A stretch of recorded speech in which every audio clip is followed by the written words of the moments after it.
guys, this is Sconson with VaporizerReview.com, and today we have the Arizer Air Vaporizer. This one is the follow-up to the Solo, the portable from Arizer Vaporizers. Now, one thing you'll notice pretty quickly is their very creative packaging, definitely original. Looks like something you might find in the back of a Costco perhaps, but don't let that deter you. This is actually one of the better portable vaporizers I've found. So since there's not much to see on the outside, let's go ahead and take a look what's inside the box. More plain colors here. We got just a plain brown box, very discreet. And right off the top, we have the instructions for the vaporizer here, the Arizer Air. Pretty small, pretty straightforward, not the most informative, but honestly this is not the most difficult vaporizer to use. If you've used the Solo prior, then you're already going to be halfway there. Let's take a look at the unit itself. Comes in the box here, and if you'll notice, it's pretty small. It's a very discreet unit. It fits right in my hand with ease. It also is one of the more slender. The Arizer Solo, I always say it was about the size of a Red Bull energy drink can. This is far more smaller than that. This kind of looks like the thing from Men in Black that they use to make it so you forget. Very discreet. But as far as performance goes, it operates very similarly to the Arizer Solo. So one of the nice parts of it is the all-glass air path. You just pack the herb right into there, and it just fits right into the unit. You have this one here that's got an actual removable mouthpiece tip to it. It threads right off, so you can remove that, keep it clean that way. It also comes with another one that is the all-glass variety. So this one's just straight glass on it, no mouthpiece there to connect or remove from it, all glass, which is very similar to the Solo. It's like the exact same thing as the Solo, just a little bit smaller in size. Standard with Arizer products, you got the little wildflower potpourri mix,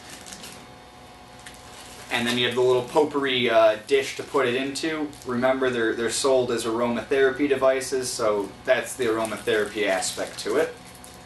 And then along with that, you have the charger, of course, to keep the battery charged up on it, and then a little cleaning tool as well, so you can clean and maintain. And without actually digging too far into the box, you might think that's it, but there is a little box over here to the side, and you might be wondering what's in there.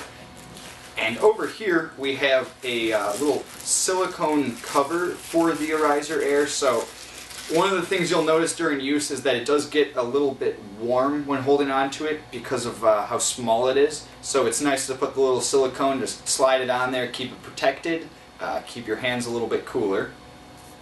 And then also along with it, we have something for the father figure in your life. It comes with a little belt holster, and you can just put the Arizer Air right in it. So all those dads out there who already have a cell phone right on their belt, probably like a leather braided belt, they can go ahead and put the Arizer Air over on the other side. Now you're full utility, ready to go. So everything that's included with the Arizer Air, I'd say you're definitely getting a really good deal for the product here.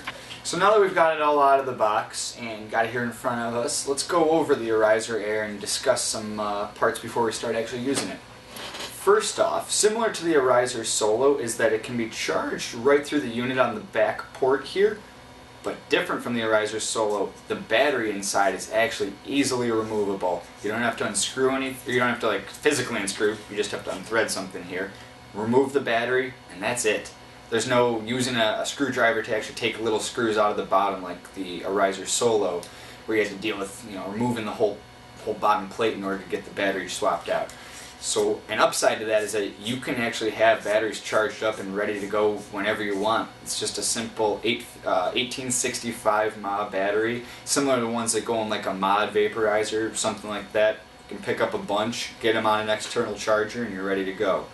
So that's a pretty cool upgrade here from the Arizer Solo to the Air. It's just the removable battery. I like that a lot. And then in terms of performance, it works a lot like the Arizer Solo. It's got glass draw stem, which goes right into the heating chamber here. This one includes a smaller one with a removable mouthpiece, as well as one that's all glass, and doesn't include the removable mouthpiece. So a little bit different in terms of design from the Solo, where they have the curved and the straight. As you can pretty much see, it's basically just an Arizer Solo, but scaled down. And performance-wise, it works pretty much exactly the same. But for those of you out there who have never used a Solo, let's go over and discuss how this operates. So in order to turn it on, you're going to press the up and down buttons on it, and after a moment or two, about 5 seconds, you can release, and the blue light's going to come on. This is going to come on to indicate that the vaporizer is heating up. So currently it's heating up. It has 5 preset temperatures on it that range from blue to white to green to a yellowish and a red. Now they're different preset temperatures, so this one only comes with 5, whereas the Solo had 7 presets, but I've always found that operating it kind of right there in the middle, it works really well. So I'm going to go with the green setting on this one here, and that's where we're going to try vaporizing at. So it's set to the green setting, and the blue light below, there's 2 lights on it. The blue light's going to start flashing to indicate that it's working to get to temperature, and it's currently just heating up. So one thing that I've found, and very similar to the Arizer Solo, is that prior to even using it for the first time, to help kind of remove the resistance on the glass draw stem, it's nice to allow it to heat up to the proper temperature, or at least heat up to proper temperature, and then go ahead and use the glass draw stem without anything in it, just so you can allow it to kind of fight the resistance. The first 1 or 2 times going and putting it in, it's going to be a little bit resistant, and you're going to feel like maybe it's not designed to fit in there. But like I said, just heat it up to the top temperature and give it a little bit, and it'll start to fit right in there. You're only going to have to deal with this like the first, maybe the second time you're using it. A little bit of a downside, but not the end of the world. Just be a little careful when doing it the first time. You don't want to break the glass, so just go ahead and push in and give it a little bit of a twist as you're doing it, and I found that that's going to be the path to least resistance. Alright, it's heated up to temp. We know that because the blue light below the temperature indicator has gone solid. It stopped flashing. We're where we want to be. So to use it, we're going to go ahead and pop open the top cover there and take a little bit of my dry herb and put it right into this. I'm going to go with the draw stem that's got the removable mouthpiece. Doesn't take too much. I like to kind of tap it down so it's a little bit more than level, a little bit down into the draw stem. And my technique, I'm going to go with the same way I've always used the Solo, is to hold the draw stem up in the air, take the unit and bring it down onto it. I've always found this creates the best connection without accidentally spilling your herb into the heating chamber. I like to keep the herb in the draw stem of itself, right there in the glass. And I'm going to give it a moment just to allow it to heat up here once the glass has been inserted before I start drawing on it. But it doesn't take too long. The glass heats up around the herb pretty quickly.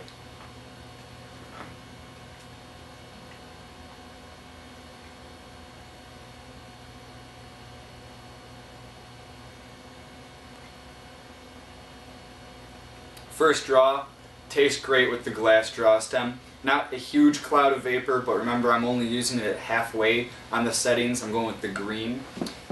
There's also the blue at the lowest, the white, the green where I'm at, the yellowish orange color, and then the red out of the 5 options here. So I went right in the middle.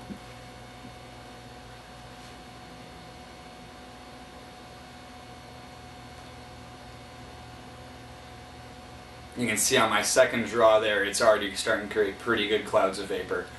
A little bit leaking out the top here, which means it's working, it's creating vape.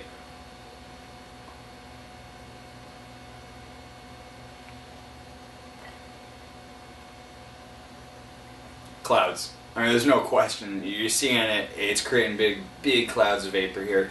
It's performing the same way that the Solo does, something that I'm used to already, but I am digging the size of this.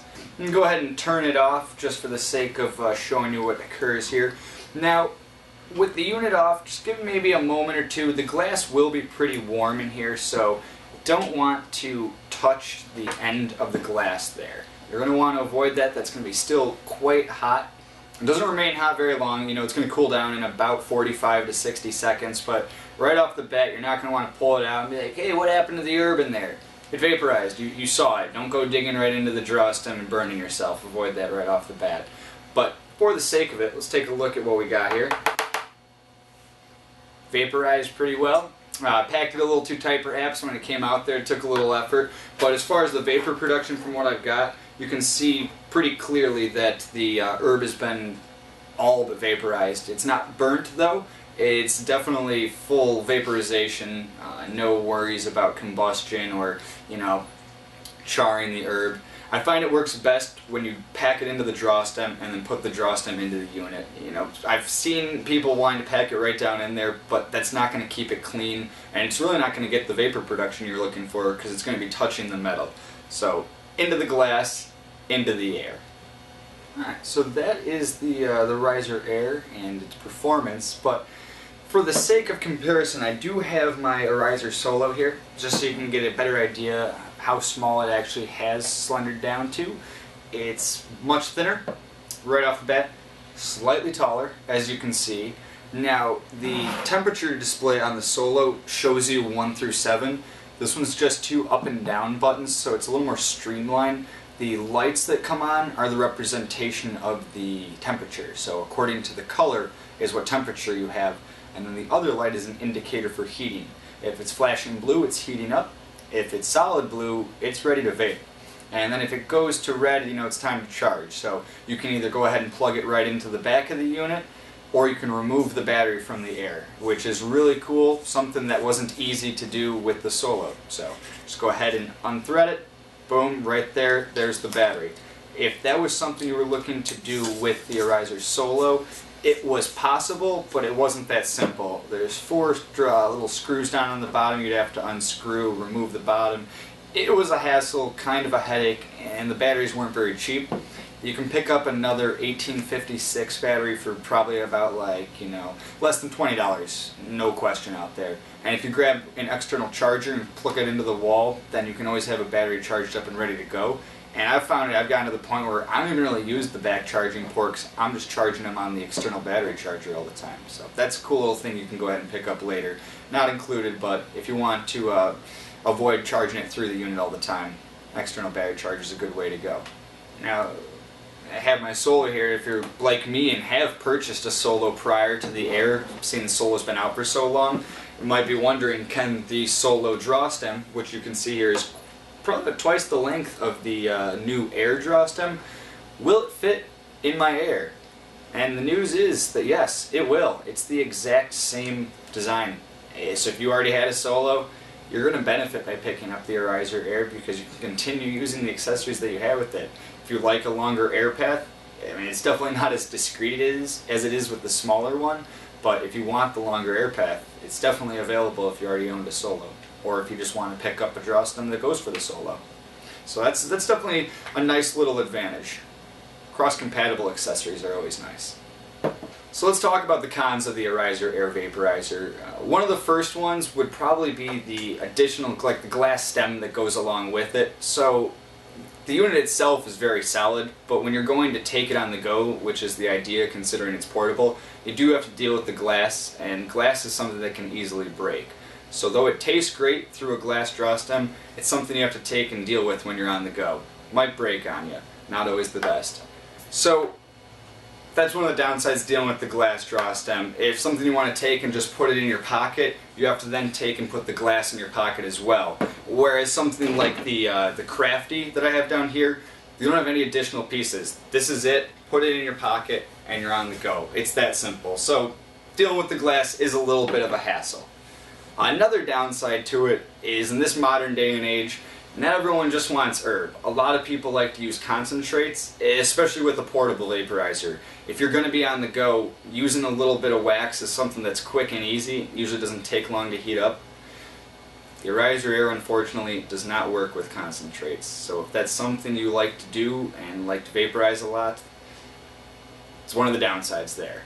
And another downside is that if you like to vape a lot at a time, if you want to put a lot of herb in there, the herb chamber on the draw stem, it's a little lacking. It's not very large, you can't pack a lot, so you have to swap it out a lot.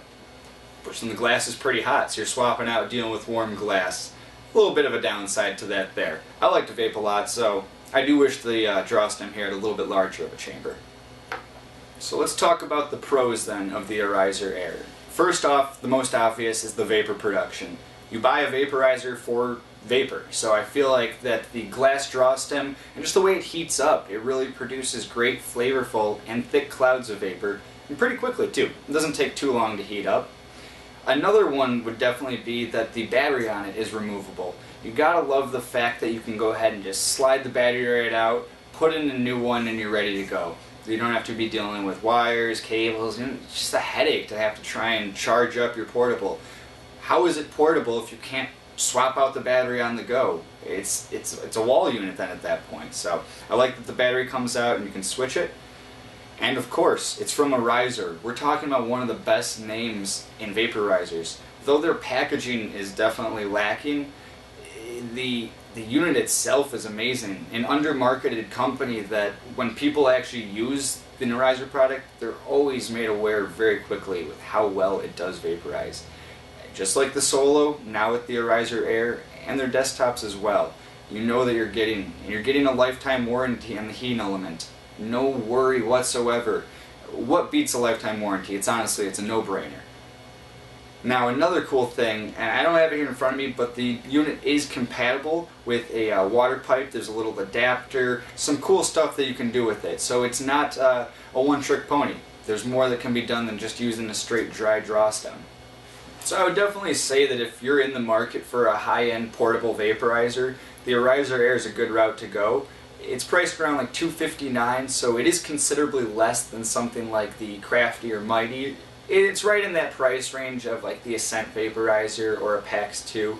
So quality is there, and it's not too expensive to go along with it. There are a lot of retailers, so go ahead and check out the ones below, and you can find some good deals. There's discounts available out there. And if you happen to have any questions for me, go ahead and leave them in the comments. Alright, cheers guys.